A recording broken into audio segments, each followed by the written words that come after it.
everyone, this is update for February 3, 2024, day 710 of the war and of the date update. Also catch up for February 1 and 2.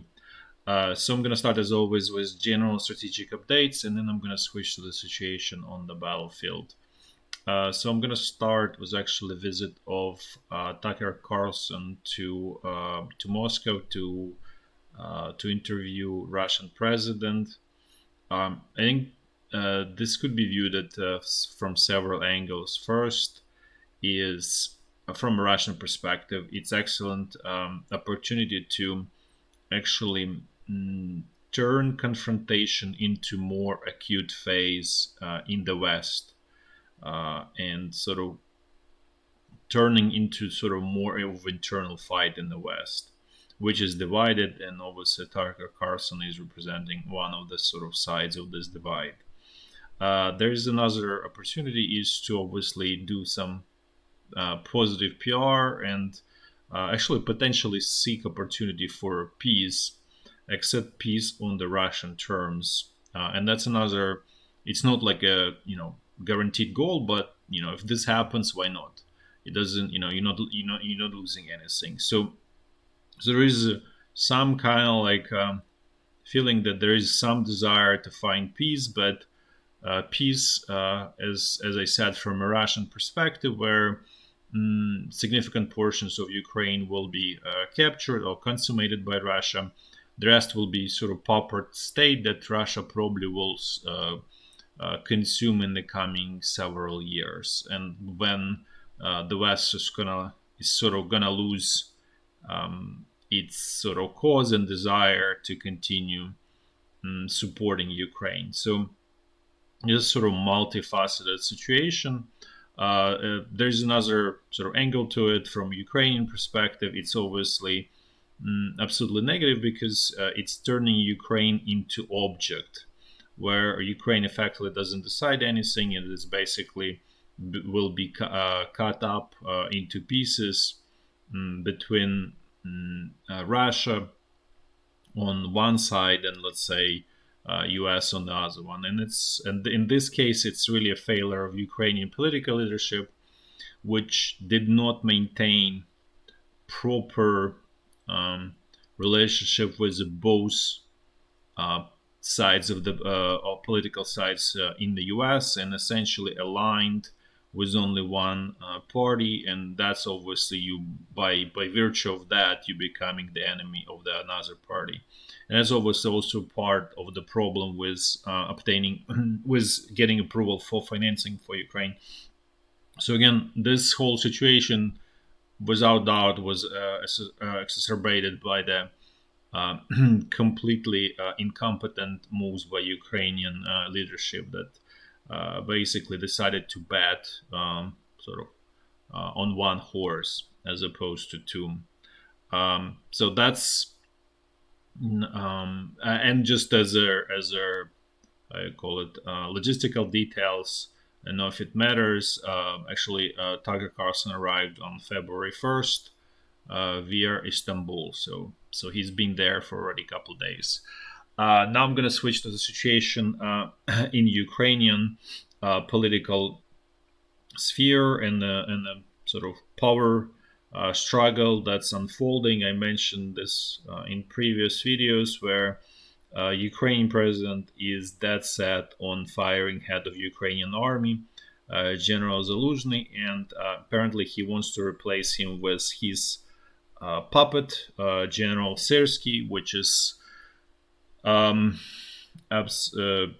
would say fairly extremely mediocre as a commander. So far, he managed to fail everything he was supposed to do, because for those who don't sort of knew, he's responsible for this North Lugansk front line and the North Donbass front line. So effectively, he failed in defending Bakhmut. That's his direct failure, as well as Soledar, and this recent losses near Kupiansk also his responsibility. So he's definitely proven as not capable commander. There's no question about it. I would say if I were to rank relative to the current Ukrainian army commander, is definitely worse.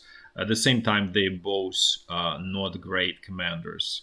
So it's not that one that let's say I'm supporting either one, and that's a whole problem in Ukraine, that um, it's not a positive solution. It's just a power struggle where it's basically internal fighting for more power and more control, as opposed to finding solution and finding someone who actually bright and capable.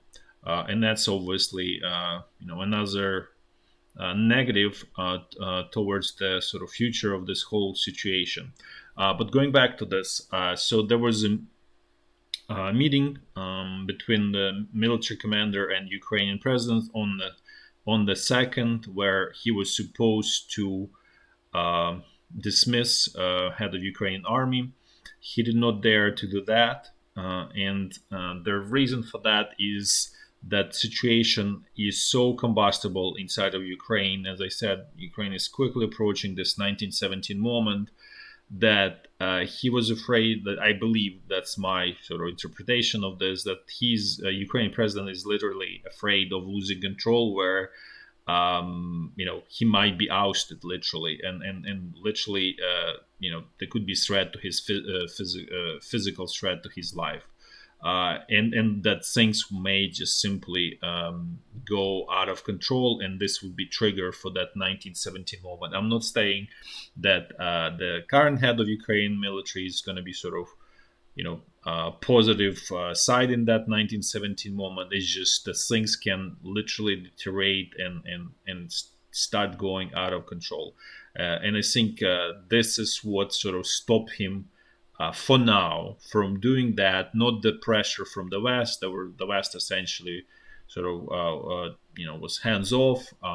This is really realization and feeling that there is quite a bit of animosity in the military towards Ukrainian president. He, as for those who sort of not aware, Ukrainian president is not popular in Ukrainian military as a whole. He is pretty, I would say, unpopular in the military, and so he is obviously concerned about that. There's no question, and the reason he tries to push away current head of Ukrainian military is simply because he is not a puppet, right? So he is somewhat independent person, as opposed to General Syrskyi, who would be total puppet and will be in total control. And the reason, sort of what pushes Ukrainian president for all of these actions, is that he's becoming essentially illegitimate at the end of March. So he effectively cannot appoint anyone or relieve anyone after end of March.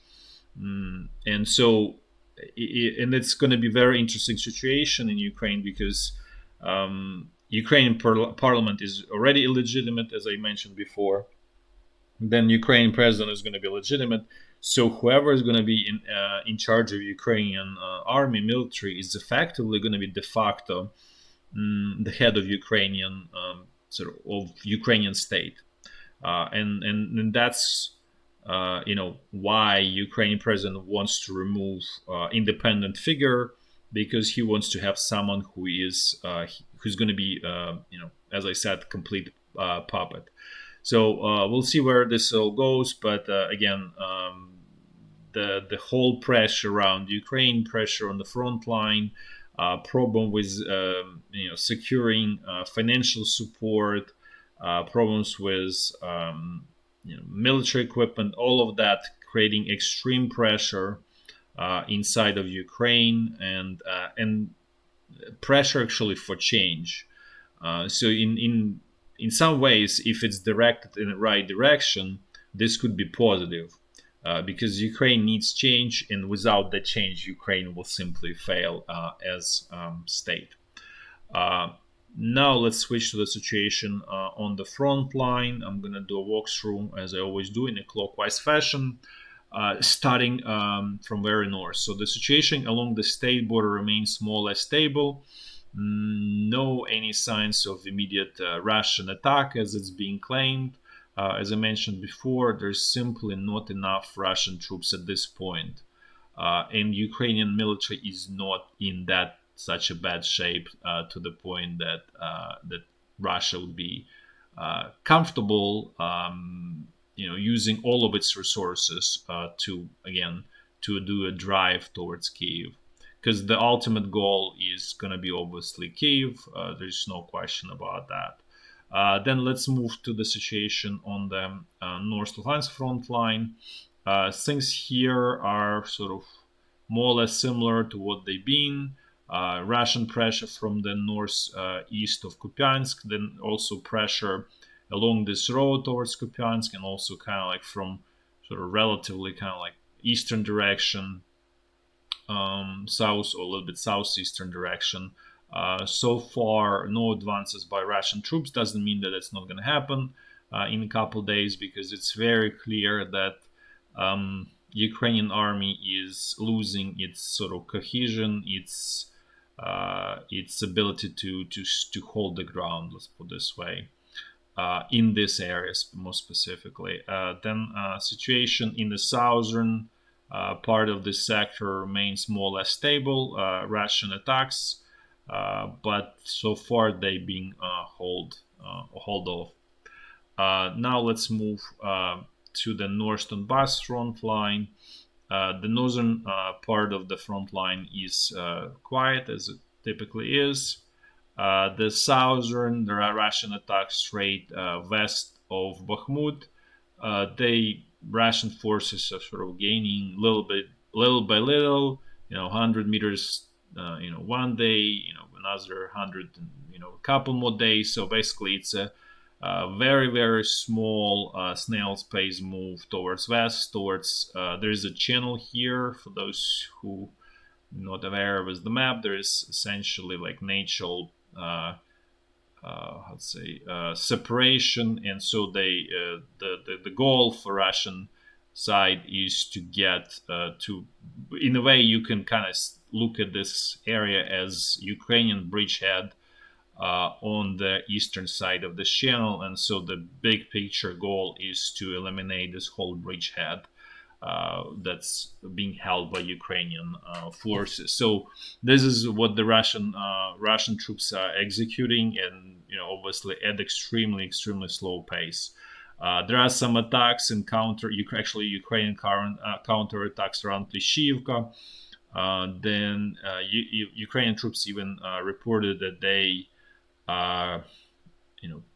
recaptured lost position that they lost in couple previous days, but essentially it's again the fight for plus minus 100 200 meters, essentially not relevant from a big picture perspective. It's just extremely local fighting.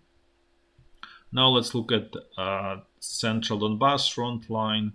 So things around Avdiyivka remain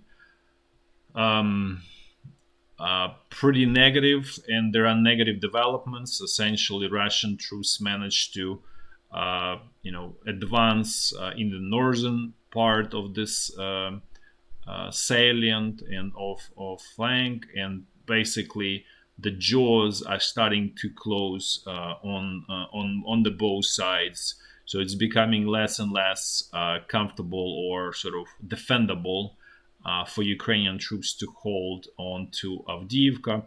As I said before, without counterattack and proper counterattack, not just this squeeze that's typical for Ukrainian and for Russian troops, Ukrainian forces will not be able to hold on to Avdiyivka.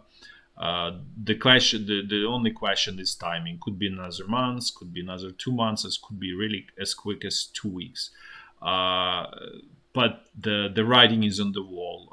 Ukrainian army will not be able to hold on to Avdiyivka in the current situation, within sort of the current approach to how it's operating, basically. Then Russian troops conducted also their attacks or squeezes to directionally west of Marinka, towards Krasnohorivka, and towards Novomikhailivka.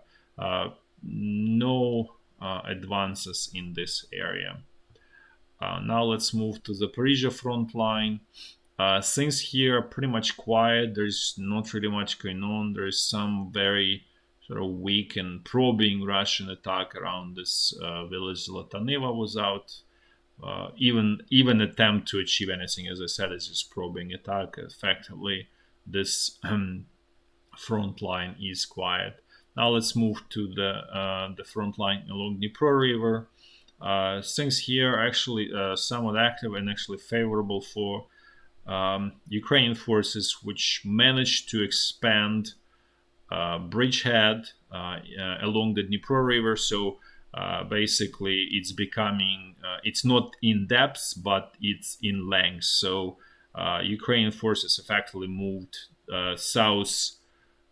southwest along this Krynky village and expanded basically the bridgehead a little bit. It's not huge. Again, it's another, I don't know, 300, 400 meters. But this is sort of rare situation where Russian troops manage to lose ground, and they obviously still attacking, still attempting to destroy this bridgehead, but without much success. That's all for today. Thanks for watching, and until next time, bye bye.